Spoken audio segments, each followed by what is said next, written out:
siapa yang berhijrah ilallahi wa rasulih, kepada Allah. Allah itu di satu tempat atau bukan? Enggak. Karena Allah bukan benda, maka Allah tidak memerlukan tempat. Maka jika disebut berhijrah kepada Allah, itu bukan berpindah secara fisik.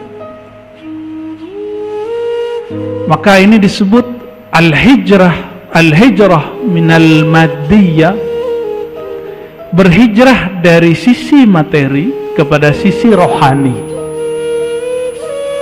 berhijrah dari pahala kepada yang punya pahala. Bapak Ibu, saudara-saudariku, sampai kapan beribadahnya karena pahala? Mau sampai kapan kepada Allah berniaga, bertransaksi? Walaupun di Quran ada hal adullukum ala tijaratin, betul ada di Quran, tapi itu awal-awal turun.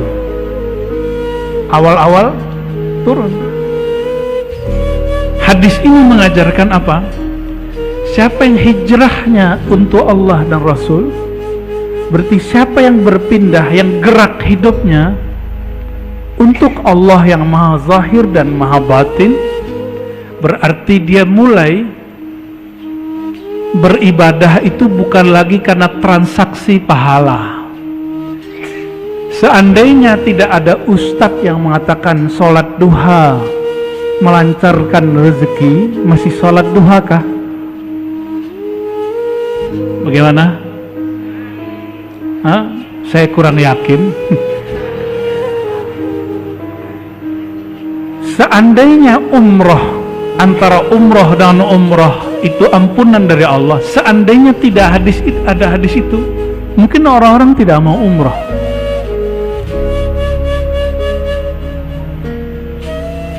Seandainya tidak ada hadis, siapa yang duduk ba'da subuh sampai terbit matahari, maka bagi dia pahala umroh dan haji tamah sempurna.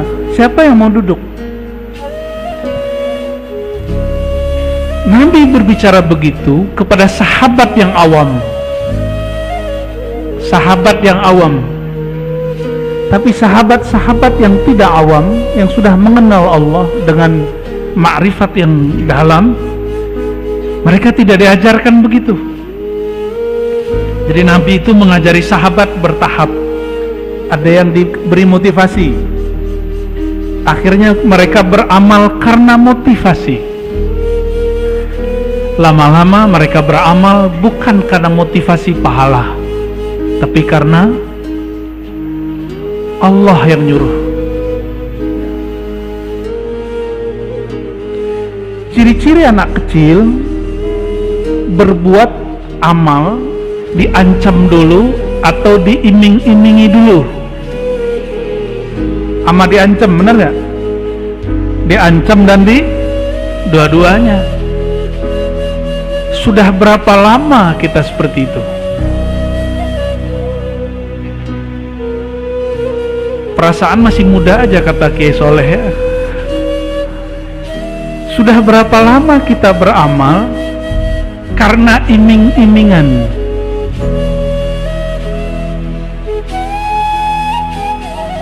Kalau anak sudah gede, dia sholat itu bukan lagi karena diancam atau tapi kan dia sadar. Maka anaknya sebut, kamu sudah dewasa nak. Ini yang di depan saya sudah dewasa belum rohaninya? Seandainya tidak ada ayat ala bidzikrillah tatmainnul qulub, ketahuilah hanya dengan menyebut nama Allah kalbu menjadi tenang. Seandainya tidak ada ayat ini, mungkin orang jarang berzikir kepada Allah. Karena kita ini biasa dididik seperti pedagang sama pembeli. Jarang yang dididik menjadi orang yang tulus mencintai. Ini saya nggak nanya ke bapak-bapak, ibu-ibu seneng nggak dicintai tulus? Apalagi umur udah nambah gini ya nggak? dicintai bukan karena cantik, bukan karena kaya atau dan lain sebagainya. Kan begitu maunya, benar nggak? Itu Bapak Ibu, ini ibu-ibu saya kabarin, itu sebenarnya sifat Allah yang Allah sedikit percikkan kepada ibu-ibu. Allah itu ingin beri pelajaran, wahai hamba-hambaku. Ini yang disebut sifatul jamal, sifat keindahan atau sifat feminim. Allah itu tidak feminim, tapi disebut jamal. Apa arti jamal? Cantik, indah.